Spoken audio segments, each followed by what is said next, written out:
Welcome in to another episode of the real_G Warner on Twitter. Don't forget the underscore. Since 2009 or something like that, whenever I made the account following Shaq's lead, which was pretty dumb, but whatever, we're still rocking with it. Gonna do a really fast episode, hopefully to cover the top 5 European soccer leagues, as it's Friday and there are matches coming up, and they're coming thick and fast, but we're going through them. And I don't know how much I can offer in England, but might as well go through the FA Cup. Swindon hosting Man City. I'm not going to talk about too much because I don't know anything about Swindon. So I'll move on to the bigger matchups. And since that's kind of a big deal, I guess, as I stroll through, West Brom hosting Brighton, getting a quarter of a goal. I'm not sure that there's a lot there because who knows how much West Brom has deteriorated since they dropped levels. Leicester hosting Watford, currently giving a full goal. All odds current as of a minute ago or so on Bet Online. But all the juice is on Watford, like big time. So that's probably 3/4 of a goal. Tough to know what lineups are going to look like in the FA Cup, but also should be taken fairly seriously since there's no Premier League matches this weekend, clearly, because they're playing FA Cup.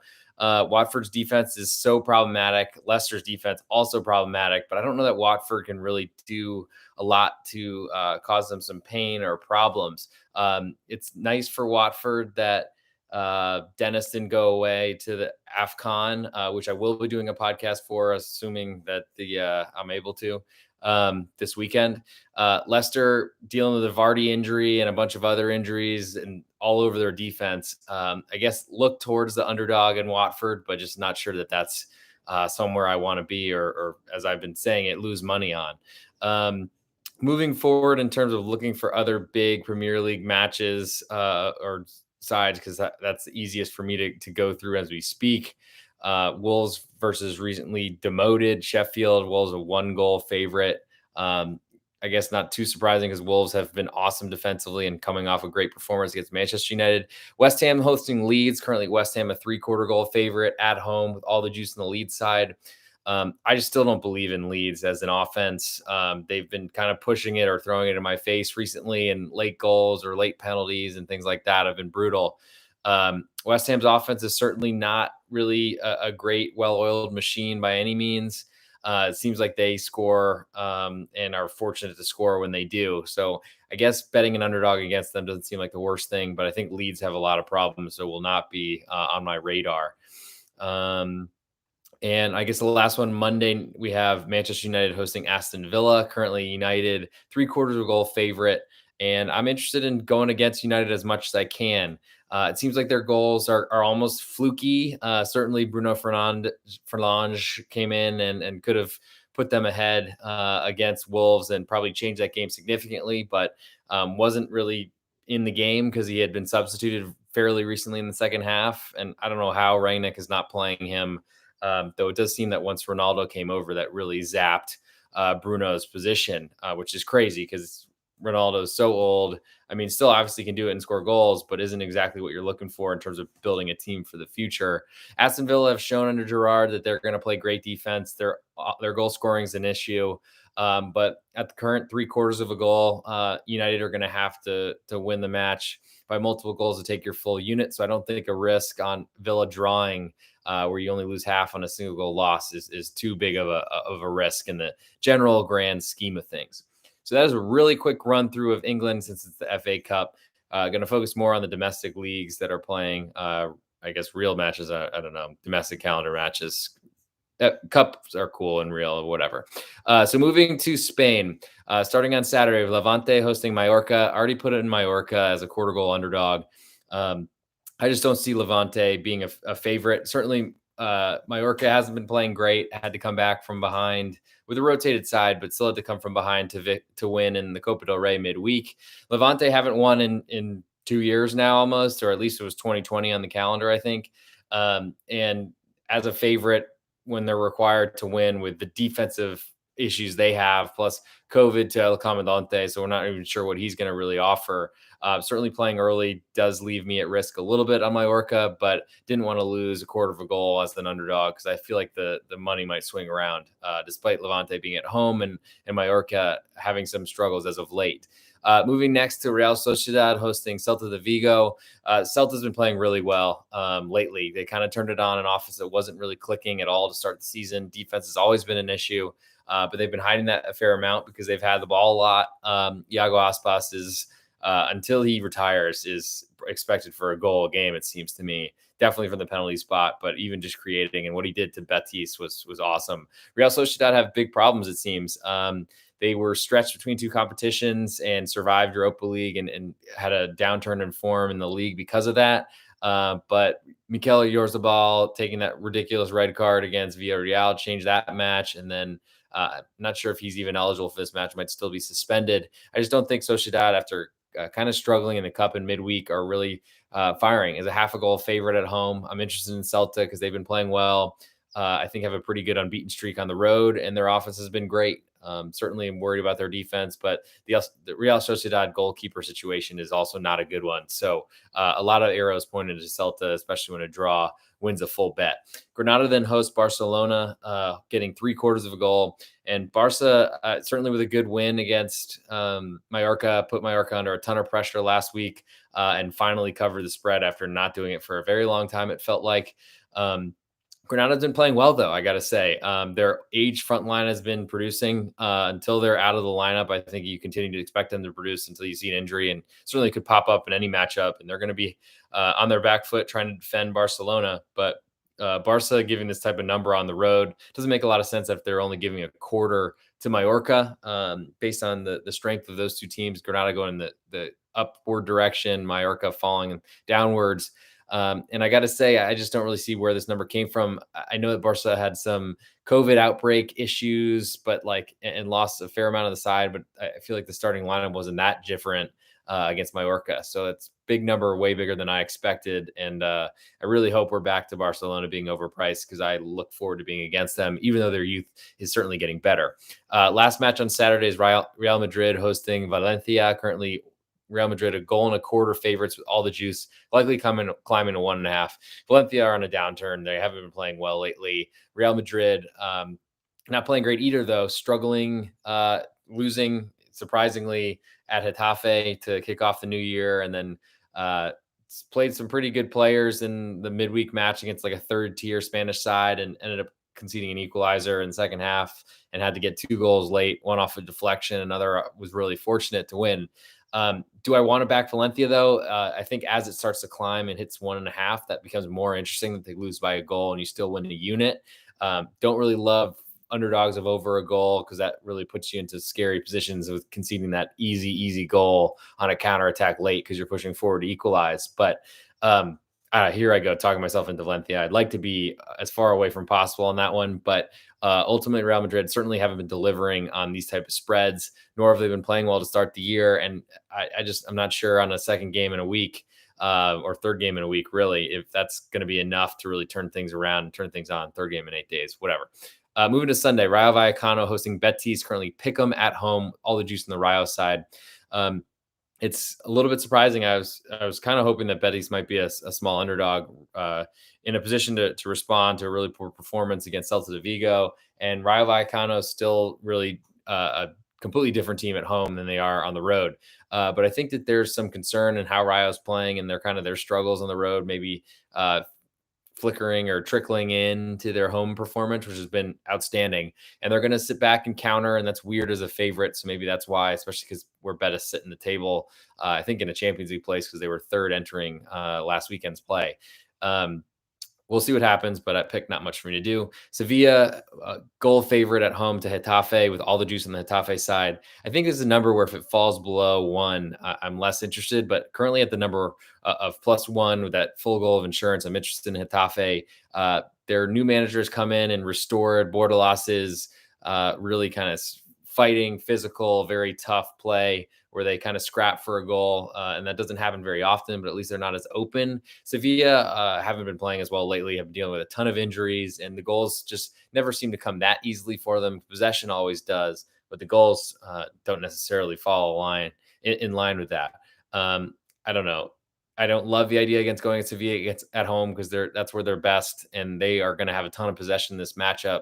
But Getafe can hold out and make this a tough tough grinder for Sevilla, and getting a full goal is of interest to me. Osasuna then hosting Cadiz, giving 3/4 of a goal. Osasuna can't score.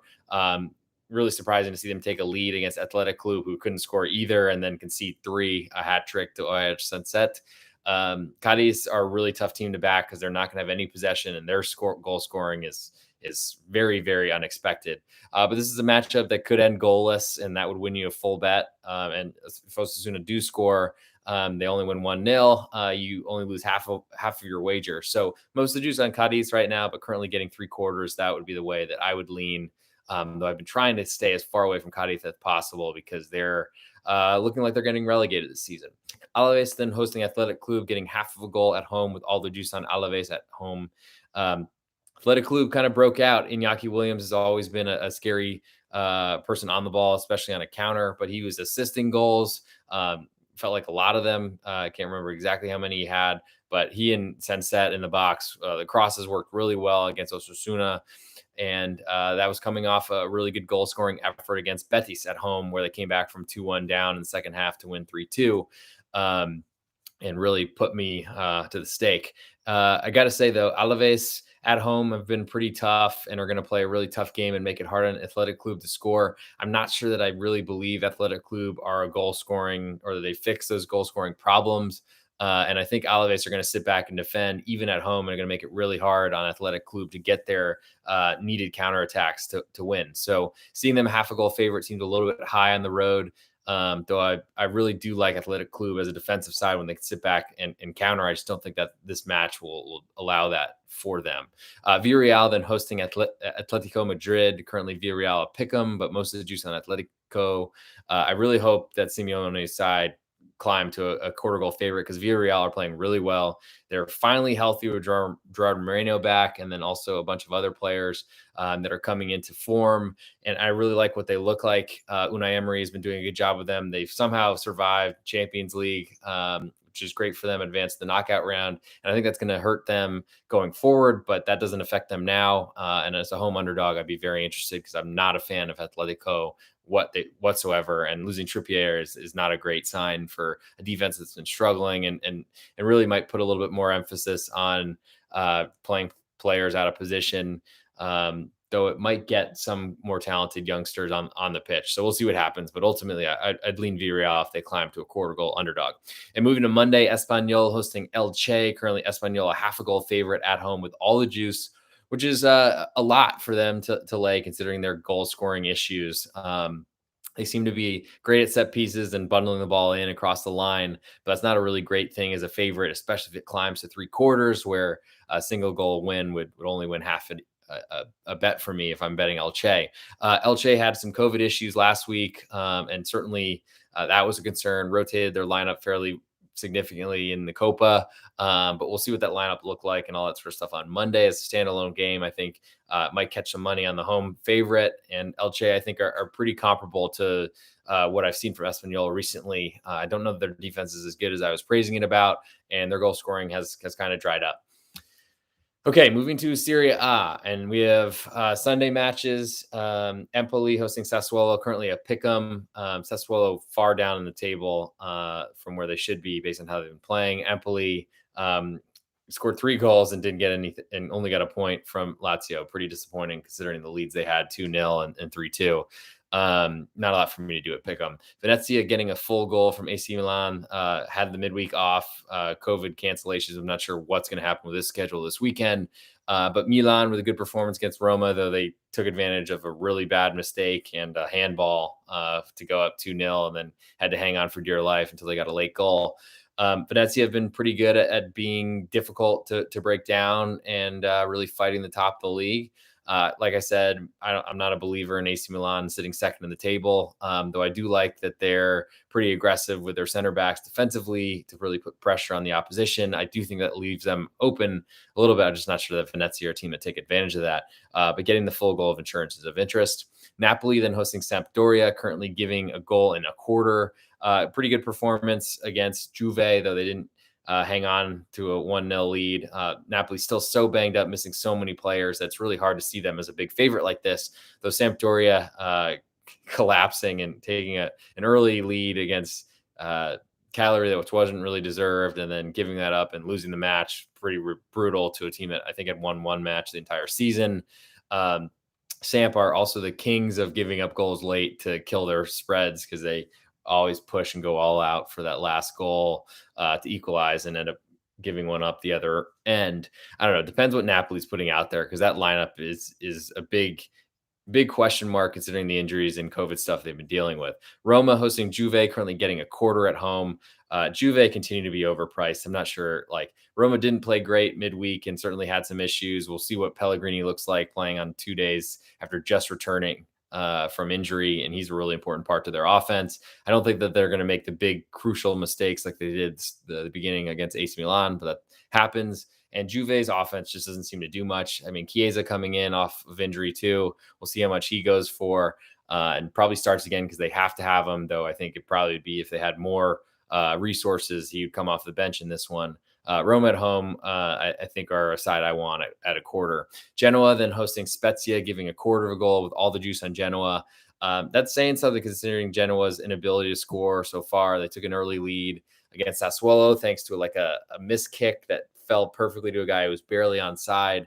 I'm not sure I believe in them. Spezia, not a great team and have to play offensive football to really get something for matches, which might leave them a little bit exposed against Genoa, but maybe that's what you want against a Genoa team that really struggles to score and finds themselves behind a lot. And that's why they sit so low in the table.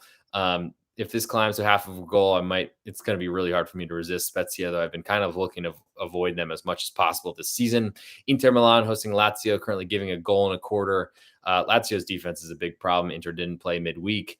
I don't know where it seems like if you're backing Lazio here, you're expecting them to score and really to hang on for dear life and stay just within touching distance to Inter, who I think are going to be in a good position to really score and then extend leads. Unless Lazio can take that first goal or score that first goal and take the lead. I'm not sure I believe in that. Big number over 1, but I'm not sure how much I really want to back Lazio in this situation. And lastly, we have Verona hosting Salernitana, currently giving a goal and a quarter. Salernitana, their match canceled midweek.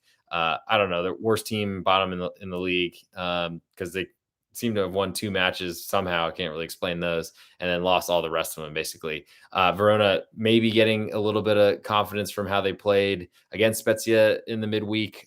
Certainly have been disappointing based on where they sit in the table based on how they've played, but big number, got to lean the dog, but I'm not sure that I really want to get in the way of Verona who truly can score maybe a bigger number for middle of the table type of club to offer, but c'est la vie. Moving to the Bundesliga, today we have Bayern Munich facing Borussia Mönchengladbach, currently 1 3/4 favorites. Bayern is at home, but missing potentially a lot of players due to COVID. Asked to have the match canceled, but I don't think it will be, as it's still on with a couple hours left before it starts. Gladbach have been the biggest disappointment in the league, so it's really hard for me, even with a Bayern defense that looks to be zapped of a lot of defenders. It's really hard for me to get involved. Leverkusen on Saturday hosting Union, giving half of a goal with all the juice on Leverkusen. Certainly the better offenses on that side.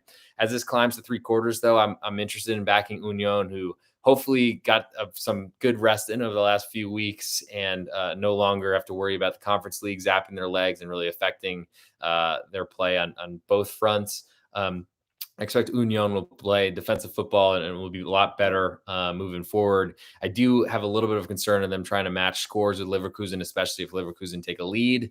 But I think 3/4 of a goal where this one looks to be trending to would be of interest to me. And I'm looking to back Union as much as possible in the second half with only one competition besides the Pokal to really worry about.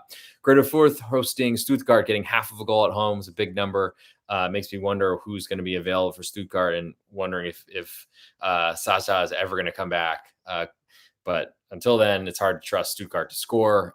Fourth have kind of shown that they're not really a Bundesliga level side, but getting half from a team that struggles to score at home does seem to be a lot. Can't imagine with coronavirus outbreaks everywhere across the world, there will be a lot of crowd though in any of these matches because they've been closed for a while in Germany.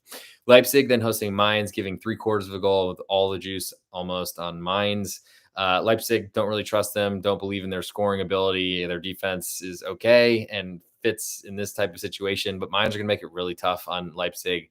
another situation where, and I feel in this way a lot, where there's a lot of 3/4 goal favorites that don't really deserve it. And there might be a lot of half goal losses on single goal defeats, but I think mines are going to bring a toughness and make it really hard in Leipzig to score, who have shown they have problems anyway. Freiburg then hosting Arminia Bielefeld, giving 3/4 of a goal with all the juice on Freiburg, maybe climbing to 1, and it's a big number. At 1, I think I'm interested in Arminia Bielefeld, even at 3/4, because Freiburg, with a great start to the season, kind of trailed off towards the end of the first half. And we'll see what happens in the Rückrunde, but I'm not sure that they are going to be able to maintain what they've done so far, but ultimately have played really well. And there's probably a big difference between 3/4 and 1 here in terms of my interest. Hoffenheim then giving that full goal to Augsburg at home, where Hoffenheim are a great team and play a lot better at home. Goals go in for them at outstanding rates. But getting a full goal seems to be a decent number for Augsburg, who I like. They've been playing a lot better defense. I'm a little bit worried about Reece Oxford. I think is on the COVID list, and if he's not available, Augsburg have shown that they have some defensive frailties over the last few seasons, especially when they're missing their top line, as they don't have a lot of depth, and have been playing sometimes wing backs or fullbacks at center back, and that has not gone well. Hoffenheim, though, scary spot to fade at home. So it's probably one I should look past now that I'm talking about it. Frankfurt then hosting Borussia Dortmund, getting half of a goal at home with all the juice. Expect Haaland to be available for this one, which is a big game changer for Dortmund, though their defense is a disaster, and Frankfurt were playing really well to finish the first half. I think they're still going to be in a defensive type of situation and will look to spring counters, which I think is a little bit easier to maintain that good form coming out in the second half after a long layoff. But Dortmund with Haaland are really scary as a favorite, even on the road, because he's almost guaranteed 1 goal each match, as it's seen over his career in the Bundesliga since joining Dortmund in all competitions, scoring like 1 goal a match almost exactly. But I'm interested in Frankfurt because they have a lot more defense than Borussia Dortmund currently have, despite the differences in salaries. Moving to Sunday, Hertha Berlin currently hosting Cologne, getting or pick them right now with most of the juice on Cologne on the road. And that's how it should be. Hertha are looking like they're in real trouble again. Moved on from their manager, and that's not a good sign. Not a lot for me to do at Pick'em, and don't really have interest in Hertha, even if they climb to a 1/4 goal underdog. Bochum then hosting Wolfsburg, getting a 1/4 of a goal at home. Wolfsburg, probably if only for Gladbach would be, or but for Gladbach would be the biggest disappointment in the Bundesliga. Bochum are going to miss their fans if they're not there. I hope that they are, but can't imagine they will be with coronavirus breakouts. But Wolfsburg, really, Florian Kohfeld's not the answer. I don't know if he's still there and if he got replaced over the Christmas break, but I think Bochum are a side that can make this really hard on Wolfsburg, and they've make it hard on themselves anyway. Last but not least, moving to Ligue 1, where we have Bordeaux hosting Marseille today on Friday. Bordeaux getting a full goal at home, which is a big number for Marseille to lay, considering they've been really pragmatic. The Bordeaux defense has been pretty wide open, though. That's a big, big concern because I don't know how likely they are to score. They fall behind a lot. And it does always feel nice to have a goal of insurance in your back pocket, though. Moving to Saturday, Lens hosting Rennes. Currently, Lens pick them at home with all the juice on Rennes on the road, which makes sense. Lens had to play midweek in French Cup, so legs are a little bit more zapped and fatigue will be an issue, I think, potentially for them, as they went pretty all out, lost in a penalty. Maybe they won a penalty shootout. Whatever, had to play midweek, and that's a big deal. Rennes, I think, are the better side and have been playing a lot better, but pick them not much for me to do, especially as that's going to climb likely as Rennes to be a favorite. Moving to Sunday, Brest hosting Nice. Currently, Brest a 1/4 goal underdog at home with all the juice. Nice with Gaultier have the better manager, but Brest were playing so well before the break. I hope that they can keep that momentum going, and certainly interested in the home dog. Clermont Foot then hosting Reims, giving a 1/4 goal. Based on what? I'm not sure. Reims are great. They've been killing it against the spread and winning a ton of matches. I'm going to back them and hope not to lose that number. So I'll be watching that carefully, not to see it hit Pick'em. Metz then hosting Strasbourg. Metz currently a 3/4 goal underdog at home in a big derby match. Strasbourg are probably going to be able to name their score here. I think it's going to be a little bit more difficult than I just said, I guess, but I'm not sure I want to back Metz until it gets to 1, and I'm not even sure I really want that, but I can't imagine it'll get there in a derby match at home, especially considering it looks like it's going to trend towards half as we speak. Nantes then hosting Monaco, currently Nantes a 1/4 goal underdog at home. Monaco's goal scoring has been an issue all season. Niko Kovac got removed over the Christmas period. Not sure what that says, or it seems a little bit underhanded, but whatever, probably deserved because they have not performed despite trying to fill out a Champions League roster that didn't even make a Champions League and fell down to the Europa. Not, I think, best players, their keeper. They've had a little bit more offensive success than I think people expected coming into the season, including myself. And I guess I'm interested in the home dog against a team that struggles to score, but Monaco are a lot better. And last but not least, Lyon getting half of a goal at home from PSG seemed way shorter than I was expecting. I know Messi has tested positive for COVID and but supposedly unpositive or tested negative and might be playing. I'm not sure what to expect from that lineup, though. I don't think Messi is that big of a deal right now for PSG. I think their most important players are Mbappe and Neymar, and then whoever plays defensive midfield because they need that help there. I guess along with Marquinhos in the back line. Lyon can score goals, but PSG can score more. And I don't know if that's a setup that I want as an underdog that's not getting a full goal. Maybe this climbs to 3/4, but even then, I'm not sure that's enough, though PSG are not exactly the strong favorite that I'm too scared to fade. So that'll do it for this episode. I'm the real_G Warner on Twitter. Hit me up if you got any questions there. Have plenty of college basketball stuff coming out as well. And then looking to do an AFCON after I get some research done this weekend to see what lineups and all those things look like, because I'm sure there's some countries I haven't been following very closely. And if there's any matches that kind of pop up later that didn't have lines, I'll try to address those at the top. Hit me on Twitter, the real_G Warner. Thanks for watching. Talk to you soon.